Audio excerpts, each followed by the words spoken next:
बिस्मिल्लाहिर्रहमानिर्रहीम। आज के प्रोग्राम के साथ मैं हूं नुसला मलिक।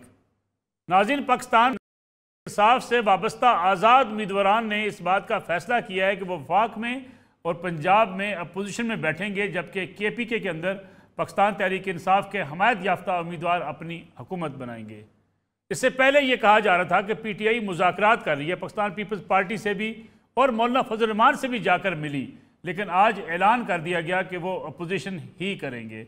गोया अब बड़ा वाज़ेह होते नज़र आ रहा है कि शहबाज शरीफ साहब हुकूमत कायम करने जा रहे हैं, लेकिन साथ ही साथ सवालात उठते हैं कि GDA जो पहले कदरे जो है PMLN और MKM के साथ बातचीत करते हुए इंतखाबी मैदान में उतरा था, आज उसे इंतखाबी नताइज पर शिकायत हैं, वो धरना दे रहे हैं। दूसरी तरफ पाकिस्तान तहरीक इंसाफ भी इंतखाबी नताइज पर एतराज़ कर रही है, एहतजाज कर रही है। अब देखना यह है कि क्या ये एहतजाज किस रुख में आगे बढ़ता है, क्योंकि अगर पाकिस्तान तहरीक इंसाफ से वाबस्ता उम्मीदवारान कौमी असम्बली में और पंजाब असम्बली में पार्लिमानी किरदार अदा करने को तैयार हो जाते हैं तो फिर एहतजाजी सियासत दम तोड़ जाएगी। उसके साथ साथ मियाँ नवाज शरीफ के बारे में कहा गया कि वो वापस आए हैं चौथी बार वज़ीर आज़म बनने के लिए। मियाँ नवाज शरीफ ने वज़ीर आज़म बनने से आखिर मुआज़रत क्यों की? उसके साथ साथ ये भी सवालात उठ रहे हैं कि ये आने वाली हुकूमत कितना अरसा चल सकेगी। कुछ लोग कहते हैं साल चलेगी, कुछ लोग कहते हैं 2 साल चलेगी। हुकूमत को ख़तरात क्या हो सकते हैं, इस पर भी बात करेंगे, लेकिन साथ ही साथ जायज़ा लेंगे मौलाना फजल रहमान जो कि PDM के सरबराह थे, वो कुछ ऐसी बातें कर रहे हैं जिस पर शदीद एतराज़ात किए जा रहे हैं। ये कहा जा रहा है कि उस वक्त जो अदम एतमाद की तहरीक लाई गई उसमें जनरल बाजवा, उस वक्त की आर्मी चीफ, और जनरल फैज़ ने ब्रीफिंग दी थी, जिस पर पीपल्स पार्टी ने प्रेस कॉन्फ्रेंस करते हुए ये वाज़े किया है कि उस वक्त जनरल फैज़ कोर कमांडर पेशावर थे और PDM के सरबराह मौलाना फजल रहमान खुद थे।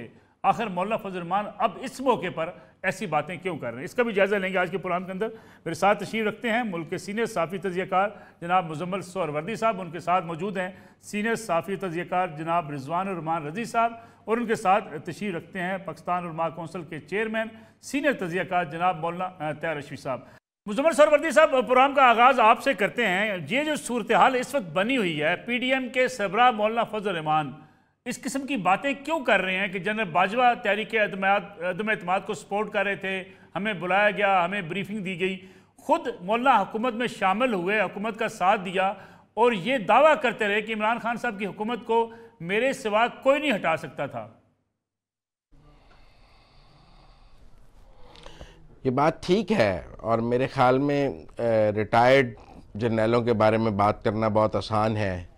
अगर मौलाना ये बात उस वक़्त करते जब वो मौजूद थे कुर्सी पे तो ज़्यादा बेहतर होता। अब तो वो चले गए हैं। हमारे यहाँ तो इस्टेब्लिशमेंट वही होती है जो मौजूद होती है। लोग ज़ियाउल हक के बारे में भी बहुत बात करते हैं, लोग मुशर्रफ के बारे में भी बहुत बात करते हैं, लोग जनरल कियानी के बारे में भी बहुत बात करते हैं, लोग राहिल शरीफ के बारे में भी बात करते हैं। जाने वाले के बारे में बात करना बहुत आसान है, जो मौजूद हो उसके बारे में बात करना मुश्किल है। लिहाजा मौलाना साहब को अगर कोई गिला है तो वो तो मौजूद इस्टेब्लिशमेंट से हो सकता है, जाने वाली इस्टेब्लिशमेंट से क्या गिला हो सकता है। मुझे लगता है कि हमारे यहाँ पंजाबी में एक मिसाल है, कहना तीनों सुनाना नोनू। मौलाना सुना किसी और को रहे हैं और नाम कोई और ले रहे हैं। आज वैसे उन्होंने वजाहत कर दिया है जी, पुरानी को क्या सुनाएंगे वो। आज जो इंतखाबी नताइज आए हैं उसमें जनरल बाजवा और जनरल फैज़ का क्या कसूर है। गिला तो उन्हें आज के इंतखाबी नताइज के साथ है ना, तो पुराने 2018 के इंतखाबी नताइज का गिला आज करना तो कोई मानी नहीं रखता है। तो जो आज के इंतखाबी नताइज के गिले जनरल बाजवा और जनरल फैज़ के नाम लेके तो मातम नहीं किया जा सकता कि आज जो इंतखाबी नताइज आए हैं उनका मातम आप जनरल फैज़ और जनरल बाजवा का नाम लेकर करें तो ये मंतक कोई ख़ास समझ नहीं आती है। तो इसलिए मेरे ख्याल में वो जिनको कह रहे हैं उनको पहुंच गई है उन तक बात। आज मैंने देखा है कि बलूचिस्तान से उनके लिए 3 नोटिफिकेशंस हो गए हैं, गफूर हैदरी साहब भी जीत गए हैं और उनके प्रेशर टैक्टिक्स काम कर रही हैं। मैं वापस आऊँगा आपकी तरफ। मुझे आपसे ये भी जानना है कि जो कहा जा रहा था कि चौथी बार वज़ीर आज़म नवाज शरीफ, आखिर ये फैसला क्यों ना हुआ और मौजूदा जो हुकूमत बनने जा रही है ये कितना अरसे तक कायम रहेगी? रिजवान रज़ी साहब, जो मुज़म्मिल सोहरवर्दी साहब से मैंने पूछा कि क्या मौलाना फजल रहमान का जो इस वक्त गुस्सा है महज इसलिए कि वो इंतखाबी नताइज उन्हें काबिल कबूल नहीं है, क्या मौलाना को ये गुस्सा है कि मौजूदा जो हुकूमत बनने जा रही है उसमें उनको कोई अहम किरदार नहीं मिल रहा? वजह क्या है? शहबाज शरीफ साहब, नवाज शरीफ साहब की वो एक तरफ तारीफ़ें भी करते हैं लेकिन दूसरी तरफ नाराज भी नजर आते हैं? देखिए, मौलाना फजलुर रहमान जो हैं वो ये महसूस करते हैं कि पाकिस्तान मुस्लिम लीग नवाज की जो पार्टी की आदत है उन्होंने उनको नजरअंदाज किया और हर मौके के ऊपर, जैसे देखिए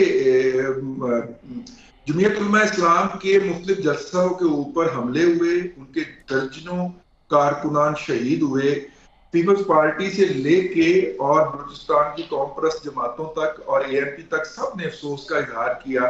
पाकिस्तान मुस्लिम लीग नवाज का कोई लीडर उनके घर उनको ताजियत करने नहीं गया। फिर हम देखें मौलाना के अपने भी घर के अंदर उनकी वालदा का मेरा ख्याल इंतकाल हुआ, 2 उनके हामी।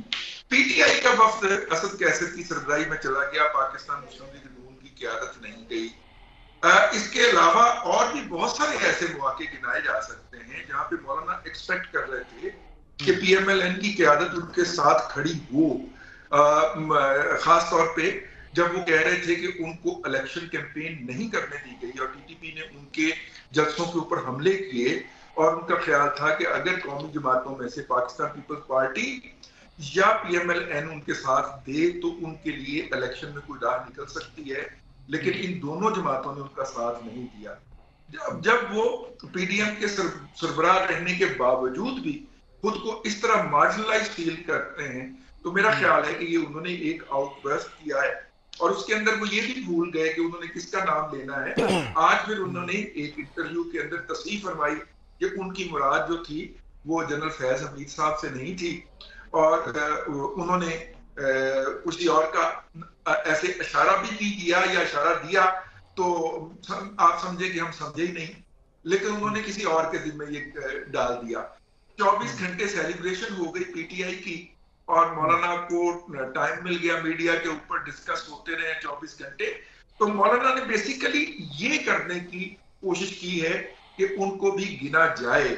इसके अलावा KP के अंदर कुछ ज़िमनी इंतखाबात होने जा रहे हैं जिनके अंदर उनके नूरे नजर और जिगर गोशा भी शामिल हैं। तो उनका ख्याल है कि जो 19 तारीख को कुछ पोलिंग स्टेशन के ऊपर वोटिंग होने जा रही है उसके अंदर PTI जो है उनको तंग ना करे और उनके साहबजादे को जीतने दे, जो मेरा ख्याल है कि अब तक से उनके खिलाफ कुछ 650 वोटों की लीड है। तो वो मौलाना को PTI से ये भी एक डील मिल सकती है, कोई हरज नहीं है ऐसा करने के अंदर। तो मौलाना को उनकी सियासत के पर्सपेक्टिव में उनके बयानात को देखा जाए तो समझ आएगी आप। ठीक है हाफिज साहब, मौलाना फजलुर रहमान साहब आइंदा जो बन रही है हुकूमत वो उनके दोस्तों की हुकूमत है, शहबाज शरीफ साहब की हुकूमत है, जरदारी साहब की हुकूमत है, PDM के साथ चले इतने अरसा अपने दोस्तों की वो तारीफ भी करते हैं। इस हुकूमत में भी वो अपोजिशन में बैठना चाहते हैं। हालांकि मौलाना फजलुर रहमान अक्सर ये कहा करते थे कि हम इलेक्शन में हिस्सा इसी लेते हैं कि हम हुकूमत में आएँ और हुकूमत के साथ बातचीत करने में हर्ज क्या है, मुझे अपने हल्के के काम करवाने हैं, मुझे आगे बढ़ना है। और सियासत इसी चीज़ का नाम है कि बंदा इक़्तिदार में आने के लिए कोशिश करे। लेकिन इस बार मौलाना अपने दोस्तों की हुकूमत में साथ शामिल नहीं होना चाहते। बिस्मिल्लाहिर्रहमानिर्रहीम अहमदुहु व नुसल्ली व नुसल्लिमु अला रसूलिल करीम। देखिए मलिक साहब, अभी तो आज मैं समझता हूँ कल से आज के हालात मुख्तलिफ हैं।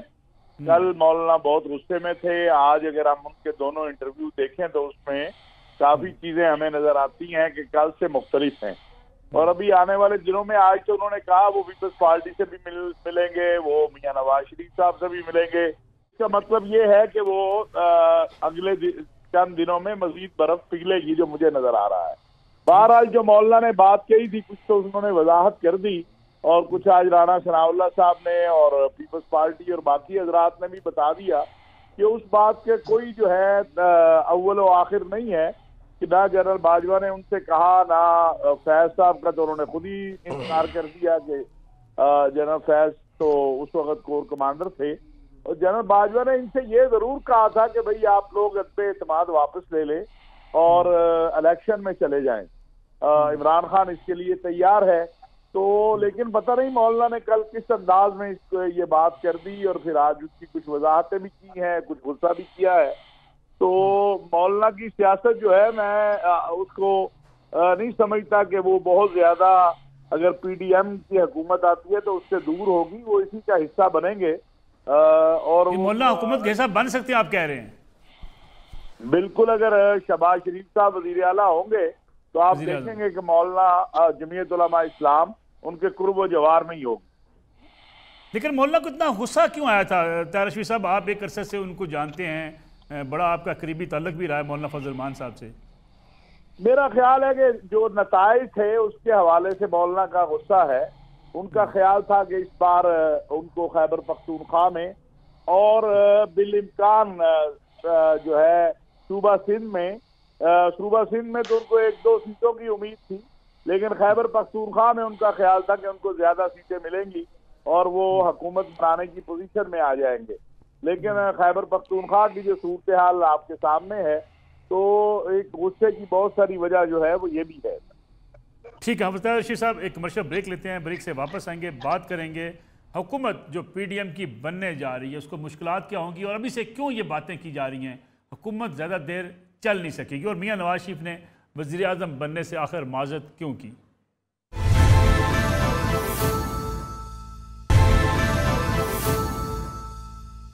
पुराना एक बार फिर खुश आमदीद मुज़म्मिल सोहरावर्दी साहब, ये अभी से बातें क्यों की जा रही हैं? हुकूमत साल चलेगी, 1.5 साल चलेगी, 2 साल चलेगी, फिर मियाँ नवाज शरीफ साहब ने जो माजत की इस पर बड़ी तनकीद की जा रही है कि मियाँ नवाज शरीफ साहब वज़ीर आज़म बनने आए थे लेकिन वज़ीर आज़म ना बन सके, आखिर वजह क्या है? देखिए, पहली बात तो मैं ये समझता हूँ कि ये जो हुकूमत बनेगी ये गिर नहीं सकेगी। अच्छा। क्योंकि इस हुकूमत के पीछे इस्टेब्लिशमेंट खड़ी होगी, SIFC खड़ा होगा, पाकिस्तान का एक मुआशी रोड मैप इसके ज़िम्मे होगा, इकनॉमिक रिफॉर्म इस हुकूमत ने करनी होंगी। तो मेरा नहीं ख्याल कि पाकिस्तान की इस्टेब्लिशमेंट इस हुकूमत को गिरने देगी, बज़ाहिर आपको ये कमज़ोर लगे या मजबूत लगे। मेरे ख्याल में इस हुकूमत के पीछे पिछली हुकूमत से ज़्यादा इस्टेब्लिशमेंट की ताकत होगी और वो इसको गिरने नहीं देगी। को गिराना चाहेगा भी तो नहीं गिरा सकेगा। अब जहाँ तक आपने बात की नवाज शरीफ साहब की, तो उनकी बेटी चीफ मिनिस्टर बन रही हैं, वो अदालतों से बरी हो गए हैं, उनकी नाअहलियत ख़त्म हो गई है, वो पाकिस्तान की सियासत में एक वाइब्रेंट किरदार अदा कर रहे हैं। अगर जिधर देखो नवाज का राज है, उसके भाई का राज है या उसकी बेटी का राज है, तो उसका राज है। और मुल्क में इलेक्शन नवाज और एंटी नवाज पे हुआ है। आप नवाज शरीफ की कामयाबियों को अंडर एस्टिमेट ना करें।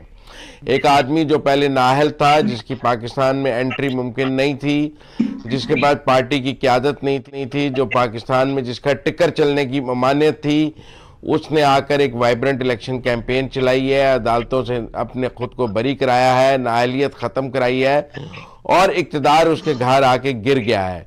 अब वो खुद बना है या नहीं बना है, ये हमारी पाकिस्तान की सियासत में आगे आप बहुत देखेंगे कि जो लीडरशिप है वो आगे डिवॉल्व होगी, नीचे जाएगी। मैं नहीं समझता कि ये कोई सवाल है कि नवाज शरीफ बना है या नहीं बना। जब मरियम नवाज चीफ मिनिस्टर बन गई हैं और शहबाज शरीफ वज़ीर आज़म बन गया है, तो ये सवाल ज़्यादा अहम नहीं है कि नवाज शरीफ बना है या नहीं बना।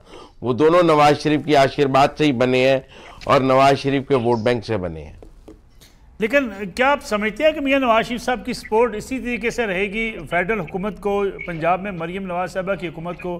क्योंकि कुछ लोग ये भी कहते हैं कि वो शायद वापस लंदन जाएंगे। मैं नहीं समझता वो लंदन जाएंगे।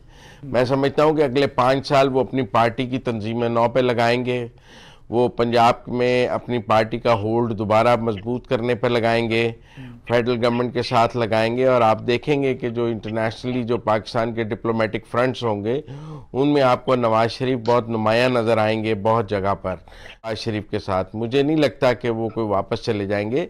उनके इक़्तिदार उनकी बेटी के पास है, उनके भाई के पास है, वो क्यों वापस चले जाएंगे? एस्टेब्लिशमेंट की सपोर्ट उन्हें हासिल है, तो मुझे नहीं लगता वो चले जाएंगे। मुझे लगता है कि उनका जो गैप है वो 2017 से पाकिस्तान की सियासत से आउट थे। उनका एक कनेक्शन जो था वो पाकिस्तान के लोगों के साथ कमज़ोर हुआ था। उस कनेक्शन को वो रीबिल्ड करने के लिए आगे अपना टाइम लगाएंगे और वो अपनी बेटी को प्राइम मिनिस्टर बनाने के लिए अगले 5 साल पूरे लगाएंगे। आज उनकी पहली कामयाबी तो ये है कि जिस बेटी के ऊपर हम 5 साल पहले 4 साल बाद कहते थे कि मरियम नवाज के ऊपर रेड लाइन लगी हुई है, मरियम नवाज का आगे कोई मुस्तकबिल नहीं है, एस्टेब्लिशमेंट कभी मरियम नवाज को आने नहीं देगी, आज वो पाकिस्तान के सबसे बड़े सूबे की वज़ीर आला बन रही है, एब्सोल्यूट मेजॉरिटी के साथ बन रही है और आगे उसके लिए रास्ते खुल रहे हैं। तो ये आपको नवाज शरीफ की कामयाबी नहीं नजर आती? ठीक है। रिजवान रजी साहब, क्या आपको ये लगता है, आपको भी ये कि मियां नवाज शरीफ साहब का किरदार बड़ा कलीदी होगा आने वाली सियासत में? दूसरा, क्या तहरीक इंसाफ से वाबस्ता अरकान मुश्किलात खड़ी नहीं करेंगे इस बार? दोबारा PTI सड़कों पर होगी या पार्लियामान के अंदर ही किरदार अदा करेगी? देखिए, PTI ने तो अपने इरादे का इजहार कर दिया है कि वो पार्लियामेंट के अंदर बैठ के अपना किरदार अदा करना चाहेंगे। और वैसे भी इंसान अपनी गलती से सीखता है। उन्होंने पिछली दफा जब रिजाइन करके इधर से बाहर छलांग लगाई थी तो उसका जो नतीजा निकला है वो नतीजे से यकीनन वो सीखना चाहेंगे। जहां तक आपने नवाज शरीफ साहब की बात की है तो मैं आपको जरा बाजी में ले चलूं। नवाज शरीफ साहब जो थे, माशाल्लाह लगा, नाहल हुए, 32 साल की सजा हुई, फिर एक मुआहदे के तहत वो पाकिस्तान से बाहर चले गए। वो 2008 में आते हैं और जिस दिन इलेक्शन के अंदर नामजद कागजात नामजदगी दाखिल करने की आखिरी तारीख थी, हफ्ते का दिन था। नसरुल्लाह मलिक साहब, आप और मैं उस दिन इकट्ठे थे, अगर आपको याद हो तो हफ्ते का दिन था। नवाज शरीफ साहब अगर चाहते तो उस दिन कागजात नामजदगी फायद हो सकते थे, उन्होंने नहीं किए। वो जाती उमरा जाके बैठ गए और पूरे 5 साल को वहां पे बैठे।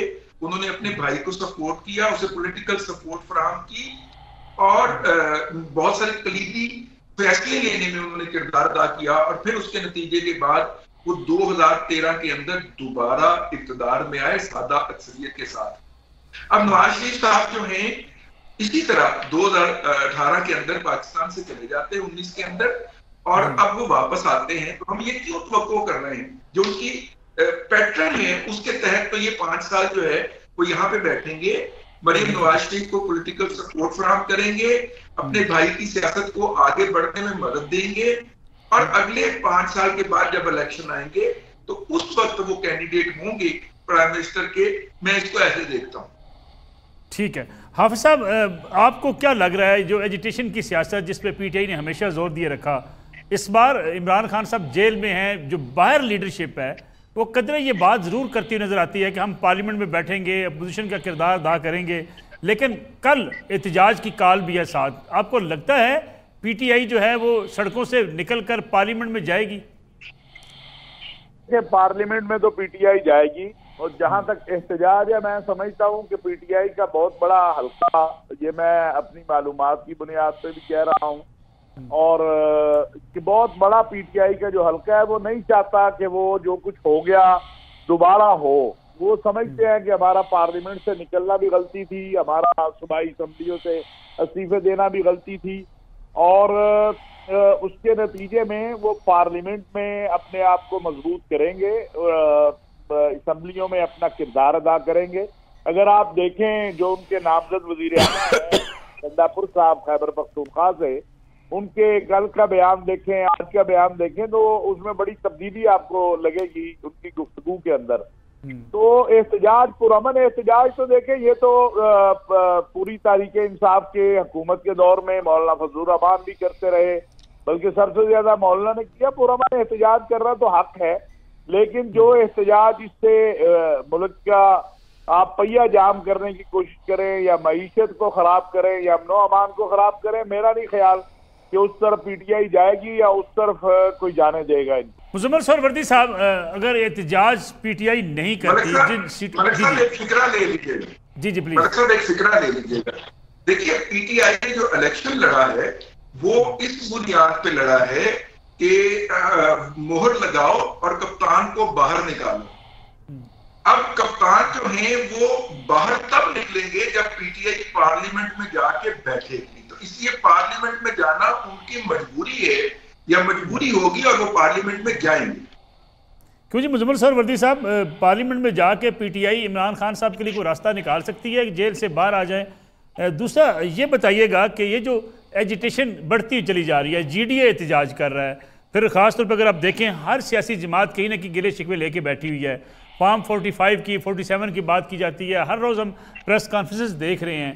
ये किस तरफ जाएगा ये हालात? मुल्क के लिए तो ये नुकसानदेह हो सकते हैं अगर पैनिक रहता है, मुआशी बहरान रहता है, स्टॉक मार्केट जिस तरीके से गिर रही है आपके सामने। देखिए, तमाम सियासी जमातें जो हैं वो पार्लियामान में जाने पर मुत्तफिक हैं, और जिस दिन पार्लियामेंट का इजलास होगा सब हलफ उठा रहे होंगे। तमाम सियासी जमातें वज़ीर आज़म और स्पीकर के इंतखाब में हिस्सा लेने पर मुत्तफ़िक हैं। आपको अपोजिशन और एक दोनों इत्तेहादों के उम्मीदवार भी नज़र आ रहे होंगे और एक इलेक्शन हो रहा होगा, कोई बाइकाट नहीं कर रहा होगा। उसके नतीजे में एक हुकूमत बन जाएगी जिसको सैंक्टिटी हासिल होगी क्योंकि सब ने उसमें हिस्सा लिया होगा। लिहाजा मुझे लगता है कि ये चाय के प्याली के तूफ़ान हैं चंद दिन के, और शोर शहर वो इस बार हमें इसलिए ज़्यादा लग रहा है कि 2018 में ये शोर मचाने की इजाज़त नहीं थी, मुस्बत रिपोर्टिंग की हदायत थी, ऐसी बातें करने पर ऑफ एयर कर दिया जाता था। और ये माजी में हमने देखा है कि 2018 में ये सब कुछ कहने की इजाज़त नहीं थी जो आज कहा जा रहा है, ना ऐसे प्रेस कॉन्फ्रेंसें करने की इजाज़त थी। तो निस्बतन चूँकि आज़ादी मिली है, आप देखें ना 2018 में 66 घंटों में नताइज आए थे, 2024 में 36 घंटों में नताइज आए हैं, फिर भी हम शोर 2018 से ज़्यादा मचा रहे हैं। हालांकि 2018 में 66 घंटों में नताइज पर हमने इतना शोर नहीं मचाया जितना 2024 में 36 घंटों के नताइज पर मचा रहे हैं, क्योंकि आज़ादी ज़्यादा है। किसी को ऑफ एयर नहीं किया गया, कोई चैनल बंद नहीं किया गया, कोई मुस्बत रिपोर्टिंग का हदायतनामा नहीं आया। तो इसलिए मेरे ख्याल में वो फ़र्क हम फील कर रहे हैं। लेकिन मुझे लग रहा है कि सब सियासी जमातें चूँकि पार्लियामेंट में हलफ उठाने के लिए बेताब हैं और सब पार्लियामेंट में आके बैठ जाएंगी, तो आहिस्ता आहिस्ता ये सब कुछ पार्लियामेंट में आ जाएगा और फिर पार्लियामेंट एक बेहतरीन फोरम होगा। बाकी जहाँ तक आप एहतजाजी सियासत की बात कर रहे हैं, पाकिस्तान में एहतजाजी सियासत एस्टेब्लिशमेंट के इशारे के बगैर कामयाब नहीं हो सकती। इमरान खान साहब ने एक 27 किलोमीटर की हुकूमत को गिराने के लिए 2 धरने मार्च किए, नाकाम हो गए, क्योंकि 27 किलोमीटर की हुकूमत भी आपसे नहीं गिर सकती अगर एस्टेब्लिशमेंट आपके साथ ना हो। और अगर पंजाब भी मरकजी हुकूमत के पास हो तो फिर तो चारों तरफ पंजाब है इस्लामाबाद के, कोई अटक का पुल नहीं पार कर सकता अगर वहाँ से चले। तो मुझे तो कोई एहतजाज और इस तरह की चीज़ नज़र नहीं आ रही है। जिनकी हुकूमत होगी केपी में, वो पेशावर में कुछ जुलूस निकाल लें तो मैं कह नहीं सकता। कल आप देखेंगे कि पंजाब में भी आपको कोई कमज़ोर एहतजाज नज़र आएगा और कराची में भी कोई इतना बड़ा एहतजाज नहीं होगा। मरियम नवाज वज़ीर आला पंजाब प्लस माइनस पॉइंट्स क्या होंगे? मरियम नवाज वज़ीर आला पंजाब भी होंगी और पार्टी की क़यादत करती भी नज़र आएंगी। मुझे माइनस पॉइंट कोई नज़र नहीं आता। मेरे ख़्याल में वो एक बहुत कामयाब वज़ीर आला होंगी और वाइब्रेंट वज़ीर आला होंगी, जिनके पीछे पॉपुलर पॉलिटिक्स भी होगी, क्योंकि उनकी वो एक पॉपुलर लीडर भी हैं, जिनको आवाम में पजीराई भी है, जिनको लोग रिस्पॉन्ड भी करते हैं। लिहाजा अगर वो कोई जलसा करेंगी बतौर वज़ीर आला तो वो कोई डमी वज़ीर आला का जलसा नहीं होगा। तो इसलिए मेरे ख्याल में ये एक डिफरेंट वज़ीर आला होंगी जिसके पीछे पार्टी की पूरी सपोर्ट भी मौजूद होगी। यहाँ पर हम एक ब्रेक का वक्त हुआ है, वापस आते हैं इस कमर्शियल ब्रेक के बाद।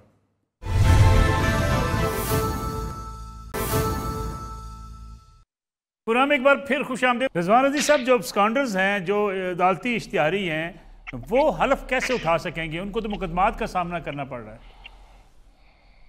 देखिए, पीटीआई ने जो भी फैसला लिया है वो आखिरकार इसके गले पड़ा है। जो भी इन्होंने कानून साजी की है, भले वो पार्टी इलेक्शन के हवाले से हो या भले वो जल्दी हलफ उठाने की हद मुकर्रर करने के हवाले से हो, कि अगर मुअय्यना मुद्दत तक हलफ नहीं उठाएंगे तो मेंबरशिप जो है वो खत्म हो जाएगी। इसहाक डार साहब को घेरने के लिए ये हरकत फरमाई गई थी। वो अब पीटीआई के इन लोगों के ऊपर पड़ेगी जो अब्सकॉन्डर हैं। अगर वो हलफ नहीं उठाएंगे एक मखसूस मुद्दत तक तो वो डिस्क्वालीफाई हो जाएंगे, और अगर वो सामने आएंगे तो गिरफ्तार हो जाएंगे। ये उनके ऊपर एक तलवार लटकती रहेगी। अब गिरफ्तारी से पहले अगर वो हलफ उठा ले, गिरफ्तारी से पहले हलफ उठा लें तो हो सकता है कि वो बच जाए, लेकिन बज़ाहिर यही लगता है कि वो उनके लिए काफी ज्यादा मुश्किल सूरत हाल होगी, क्योंकि 9 मई जो है वो भी किसी की डेडलाइन थी। रशीद साहब, ये कहा जा रहा था कि नई जो हुकूमत बनेगी उसके नतीजे में शायद सियासी जो अफरा तफरी है वो कम हो सकती है, मुकदमात भी ख़त्म हो सकते हैं, सियासी कैदी भी बाहर आ सकते हैं। पीटीआई के लोगों के खिलाफ जो मुकदमात हैं, 9 मई के मुकदमात या सियासी मुकदमात, इससे पीटीआई कैसे निपट पाएगी? देखिए, 9 मई का जो मामला है वो तो मेरा नहीं ख्याल कहीं पर कोई उसके लिए कोई रियायत है। जो डायरेक्ट 9 मई में मुलव्वस है या उसकी प्लानिंग में है या वहाँ बाकी जो सियासी मुकदमात हैं या FIR हैं जो बहरहाल निगरान हुकूमत के दौर में सुबह पंजाब में भी हमने देखी, बाकी जगहों पर, उस पर बहरहाल मेरा ख्याल है कि कोई इतनी शिद्दत नहीं होगी। 9 मई के अलावा बाकी मामलात में जो PTI के लोग हैं उनके लिए कोई ना कोई रास्ता निकलेगा। और एक और बात है कि बहुत सारे लोगों ने, अगर आप देखें तो अदालतों से रजू किया है, जैसे उमर अयूब खान साहब ने आज जमानत कबल गिरफ्तारी ली है, डंडापुर साहब ने ली है।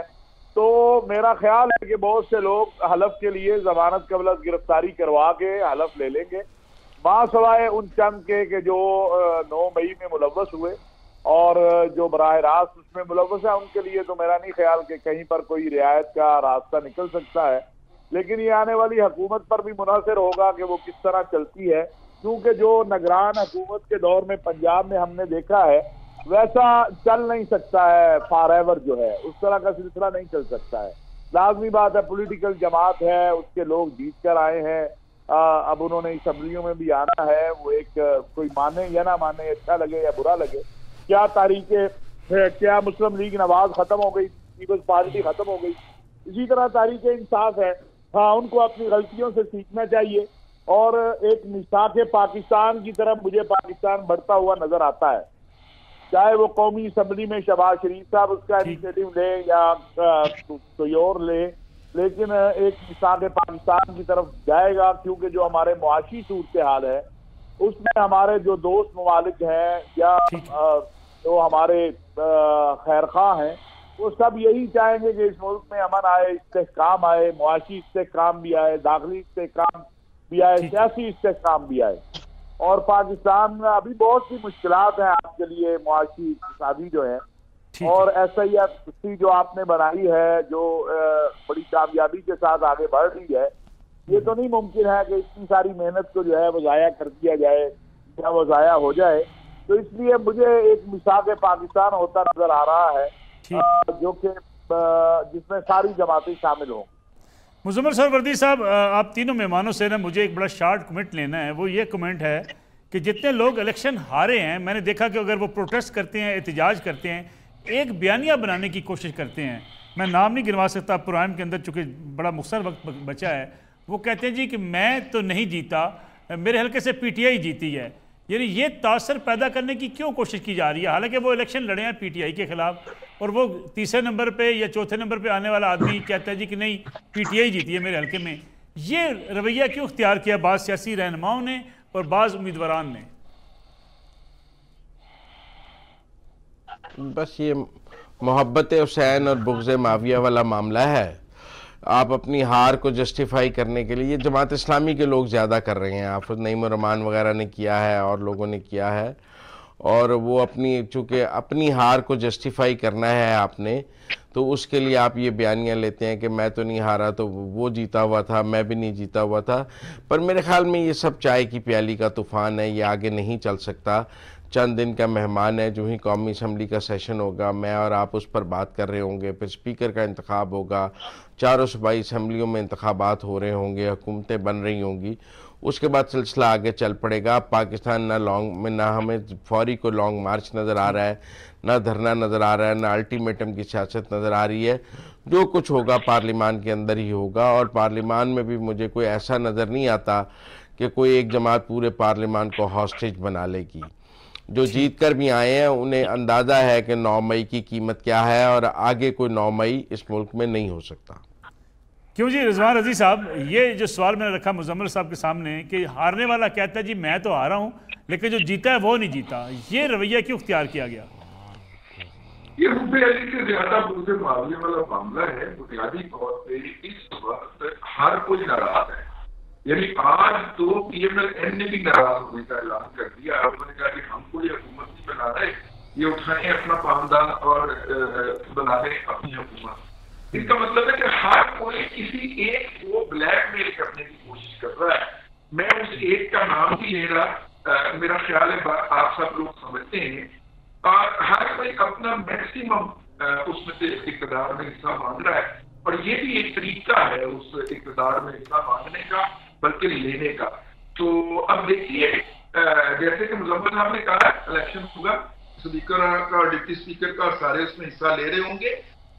ये वाली बात जो है ये सिर्फ जमात इस्लामी तक महदूद नहीं है, बलूचिस्तान से कुछ कैंडिडेट और भी हैं आजाद जिन्होंने ये हरकत की है। तो जरा याद कीजिएगा कि पीटीआई ने एक नशिस्त के ऊपर 4-4, 5-5 कैंडिडेट खड़े किए थे। तो चेक किया जाना चाहिए कि क्या ये वाले स्टेटमेंट देने वाले कैंडिडेट वही तो नहीं है जो अजाफी तौर पे खड़े किए गए थे। तैयार रशीद साहब, आपको क्या लगता है कि ये जो बयानियां बना रही है, अब जीडीए का अगर आज का जलसा देखें तो जीडीए के जलसे में भी कहा गया कि हमारे साथ बड़ी ज्यादती हुई है, लेकिन साथ ही साथ जो जीडीए पीएमएल-एन के साथ थी, एमकेएम के साथ थी, तारीफों के पुल पीटीआई के लिए बांधे जा रहे थे। देखें, पीटीआई चूंकि इस वक्त बड़ी जमात है और देखा है कि अफरादी कुव्वत जो है वो पीटीआई के नाम पर निकली है, वोट पड़ा है, तो जो छोटी जमातें हैं लाजमी बात है वो उनके कंधे पर अपनी जो है वो बंदूक रख के चलाना चाहेंगी। लेकिन जैसे मैंने अर्ज किया कि हमें नहीं लगता है, और अब मामला जो है ना वो सड़कों की बजाय इलेक्शन कमीशन में जाए। और अजीब बात यह है मलिक साहब कि मुल्क के इदारों का, फौज का काम था अमनो अमान से इलेक्शन करवा देना, वो उन्होंने करवा दिए। भाई इलेक्शन कमीशन है, अदालतें, आप वहां जाए, वहां जाके बात करें। वहां पर तो जो हालात नजर आ रहे हैं वो ये है कि इलेक्शन कमीशन का रुख ही बहुत थोड़े लोगों ने किया है। तो इसलिए जो कानूनी बात है, जो अदालत की है, इलेक्शन कमीशन की है, उसी तरफ जाना होगा। बाकी ये प्रोपेगेंडा तो लाजमी बात है, आज का दौर एलाम का दौर है, प्रोपेगेंडे का दौर है और ये चलता रहेगा। हाफिज तैयार रशीद साहब, मुजम्मल सोहरवर्दी साहब, रिजवान रहमान रजी साहब, तीनों मेहमानों का बहुत शुक्रिया। नाज़रीन, आज का प्रोग्राम था, इंशाल्लाह कल आपकी खिदमत में दोबारा हाजिर होंगे। इजाज़त दीजिए, अल्लाह हाफिज़।